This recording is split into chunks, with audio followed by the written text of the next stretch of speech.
कीमत ना दे सके वो किसान की कीमत क्या जाने। मैडम सौदा भी तो आप ही करवाते हो ना भगवान। सौदा हम कैसे करवाते हैं आप बताइए।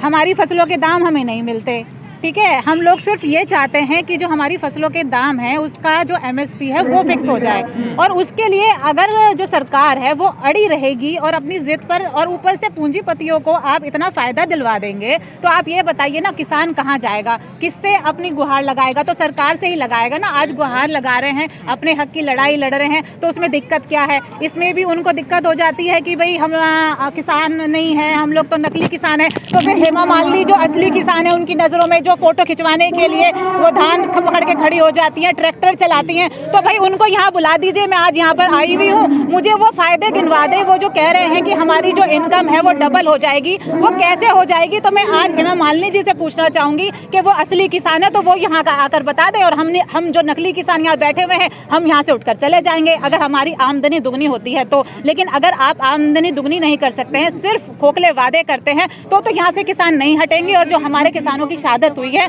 उसके लिए हम लोग यहीं डटे रहेंगे जब तक हमारी मांग नहीं होगी। चाहे आप कुछ भी कर लीजिए, चाहे हमें पाकिस्तानी बोल लीजिए, चाहे खालिस्तानी बोल लीजिए, हमारे लिए तो मेडल है और हम इसको सलाम करते हैं। हमारे जो अन्नदाता हैं वो पूरे देश की इकोनॉमी चलाते हैं, आज वो अपने हक की लड़ाई लड़ रहे हैं और उसमें हम उनके साथ हैं। मैम आपने पूंजीपतियों का जिक्र किया, ऐसी कौन सी सरकार है जो पूंजीपतियों को पहली प्रायोरिटी नहीं देती है? अपनी सरकार दीजिए, हम ये नहीं कह रहे, हम यही काम करती है, पूंजीपतियों के खिलाफ नहीं है, लेकिन अगर सारे फायदे सिर्फ उन्हीं को मिलेंगे और हमारे किसान भाई भूखे रहेंगे तो आप बताइए ना, ये जो इम्बैलेंस है इसको कौन बैलेंस करेगा? ये सरकार का काम है कि जो रिबेट्स हैं वो इक्वल मिले, जिससे कि जो पूरा मार्केट है उसके अंदर एक बैलेंस हो, कंपटीशन हो, जिसकी वजह से हर नागरिक को फायदा मिले। हर नागरिक को, जो ये महंगाई बढ़ती जा रही है, सरकार ने कितने बड़े बड़े दावे किए थे, महंगाई पर बात की थी, हमें अच्छी शिक्षा की बात की थी। आप ये बताइए ना, हर चीज में प्राइवेटाइजेशन करे जा रहे हैं। आपने रेलवे बेच दी, आपने एयरलाइंस बेच दी, आपने सरकारी स्कूलों का बट्टा बिठा दिया।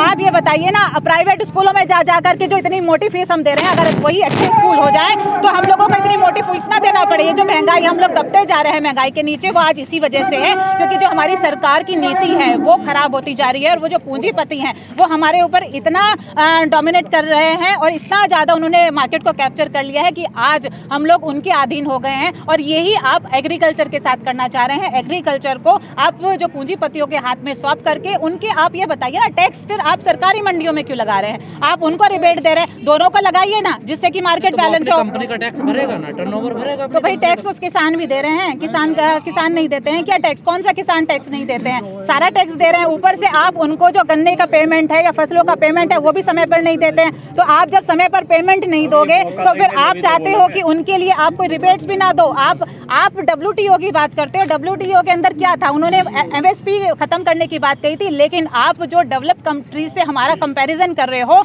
वहां पर तो सब्सिडी जो रेट हैं वो इतने ज्यादा हैं कि जो आपके MSP है वो कवर अप हो जाता है। वहां पे MSP मिले ना मिले उन्हें फर्क ही नहीं पड़ता क्योंकि सरकार उनको इतना पैसा दे देती है। तो आप कहां से हमें कंपेयर कर रहे हैं? आप तो ट्रंप को भी बड़ा सपोर्ट कर रहे थे, क्या हुआ देख लिया ना उसका हाल। तो इस तरह से ये सब चीजें नीति नहीं चलेगी। अब लोग जो किसान है वो भ्रम से निकल चुके हैं। आज यहाँ पर हर धर्म का लोग है और जो धर्म की राजनीति करते हैं, मैं उनसे पूछना चाहूंगी कि आप धर्म की राजनीति पर नहीं, देश के विकास की राजनीति पर काम कीजिए, देश के विकास के बारे में बात कीजिए। आज जो किसान है उसको सही दाम मिले, शिक्षा मिले, हमारा देश तभी प्रगति करेगा। ये धर्म की राजनीति, ये जाति में आपको बांटने की राजनीति, इसको खत्म करें। योगी जी कह रहे हैं कि भरोसा कीजिए प्रधानमंत्री जी पर, वो किसानों के बेहतर के लिए कानून बनाए। देखिए, भरोसा किया था, भरोसा करके ही आज प्रधानमंत्री जी हैं और दूसरी टेन्योर में भी प्रधानमंत्री बनाया है हमने भरोसा करके। लेकिन भरोसे को आप तोड़ करके फिर पूरा फायदा, आप जो वोट बैंक जो आपका है उससे आपने वोट बैंक तो हथिया लिया, लेकिन वो वोट बैंक की इज्जत आप नहीं रख पा रहे हैं। उस वोट बैंक को आप पूंजीपतियों को सौंप करके, बेच करके, आज उनसे फंडिंग लेने के चक्कर में आज हमारे किसान भाई सड़क पे बैठे हैं, शहीद हो रहे हैं। आपने एक ट्वीट किया, एक बार उनकी बात की, उनकी सुध ली, उनकी विधवाओं से बात की, उनके बच्चों के पास आए, नहीं आए। लेकिन हाँ, जब सौरव गांगुली जी के हार्ट अटैक हुआ ना, सारे नेता वहां पहुंचे, वहां पर उनको ट्वीट कर रहे हैं, उनके बारे में बातें हो रही हैं। हम तो उनको नकली किसान लग रहे हैं, हम तो पाकिस्तानी लग रहे हैं। कल को आप ही के मीडिया चैनल में कहेंगे देखिए कि ये जो महिला है ये भी किसान नहीं है, ये तो अपनी नेतागिरी चमका रही है। तो इस तरह की बातें हैं भाई, हम लोग इस चीज में नहीं पड़ते हैं, हम किसी राजनीति में नहीं। हम चाहते हैं कि हमारे किसान भाइयों की बात सुनी जाए और हमारे जो अधिकार हैं वो हमें दिए जाए। हमारे जो ये जो काले कानून आए हैं इनको वापस ले ले, हम लोग सारे वापस चले जाएंगे, सिर्फ ये जो काले कानून है इसको वापस लिया जाए। अभी अभी आपने शिक्षा की बात करी, जब आप वोट करते हैं, जब चुनाव आते हैं तब शिक्षा की बात नहीं होती। इसके अलावा जैसे आज आप धरने में आए हैं, इससे पहले कभी आप शिक्षा को लेकर धरना किया आपने, कभी रोजगार को लेकर धरना किया? नहीं होती है। अगर कोई धार्मिक एंगल होगा तो आप आ जाएंगे सड़क पर, ये भी तो एक कमी है ना। देखिए शायद आपको पता नहीं है, मैं पिछले 5 साल से शिक्षा के लिए, बिल्कुल बिल्कुल मैं बता रही हूँ, पिछले 5 साल से हम लोग शिक्षा पे भी धरने दे रहे हैं, हर आंदोलन में जाती हूँ, महिलाओं के लिए भी लड़ते हैं, हाथरस के जो कांड हुआ था उसके लिए भी, महिलाओं के लिए भी आवाज उठाते हैं। लेकिन दिक्कत ये है कि जो बड़ा वर्ग है वो जो धर्म की राजनीति में बट जाता था, लेकिन आज मैं आपको बता दूं आज वो वर्ग भी जाग गया है। आज यहाँ पर किसान आंदोलन में, ये जो किसान आंदोलन है ये सिर्फ एक वर्ग, एक जाति, एक धर्म का आंदोलन नहीं है, ये सभी धर्मों का आंदोलन है। और इसमें जो हमारे किसान भाई हैं सब पहचान गए हैं और अब धर्म की राजनीति नहीं चलेगी। अब लोग जागरूक हो चुके हैं, उनको अपने हक के बारे में पता चल गया है। और ये जो बिल है, जिस तरह से अड़ियल रवैया सरकार का रहा है,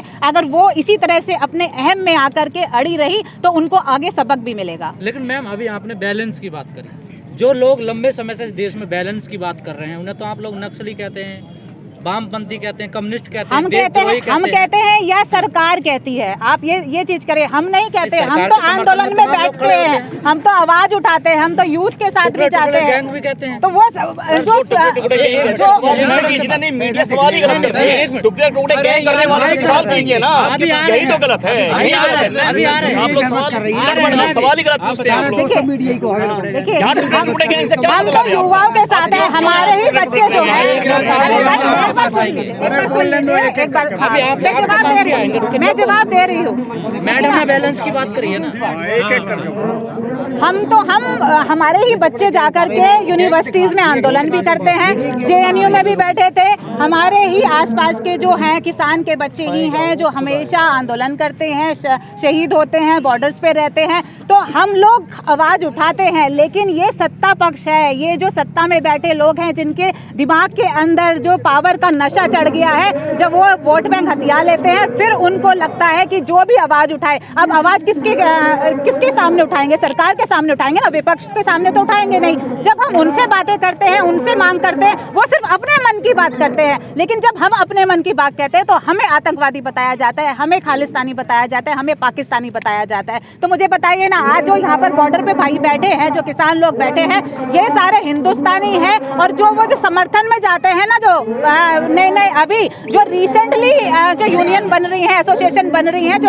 अभी आंदोलन के बाद में किसान यूनियन बनी है, वो कौन से बॉर्डर पे बैठे हैं? मुझे वो भी दिखा दीजिएगा, क्योंकि सारे किसान तो यहाँ बैठे हैं। वो जो पाकिस्तान के बॉर्डर पे जो बैठे होंगे ना, वो किसान जो फोटो ट्वीट आ रही हैं नरेंद्र तोमर जी की और बाकी नेताओं की, वो भी हमें बता दीजिएगा कि वो कौन से बॉर्डर पे बैठे हुए हैं। सरकार कह रही है थोड़े से किसान है, समझाने का प्रयास कर रहे हैं, हम सरकार के लोग कह रहे हैं थोड़े से किसान। आप मुझे बताइए ना, आप भी बॉर्डर घूम रहे हैं, अगर ये थोड़े से किसान है, और मैं तो कहती हूँ अगर एक भी इंसान है, मुझे आप बताइए, अगर एक भी इंसान के साथ अन्याय हो रहा है तो उसे न्याय दिलाने का जो जिम्मेदारी है वो किसकी है? वो हमारे प्रधानमंत्री की है। मैं कहती हूँ अगर एक महिला परेशान है, एक किसान परेशान है, अगर वो दुख दर्द से मर रहा है, भूख मरी से मर रहा है, तो उसकी जिम्मेदारी किसके ऊपर है? ये हमारे प्रधानमंत्री के ऊपर है। दूसरे देशों का कंपैरिजन करते हैं, दूसरे देशों में हर एक चीज जो सीनियर सिटीजन है उनको भी जो खाद्य सामग्री है उनके घर पहुंचती है अगर वो भूखा होता है। क्या हमारे देश में ऐसा होता है? नहीं होता है। तो फिर किस तरह की बातें करते हैं, किस तरह से अपना कंपैरिजन, और कहते हैं कि हमने पूरे विश्व में डंका बजा दिया।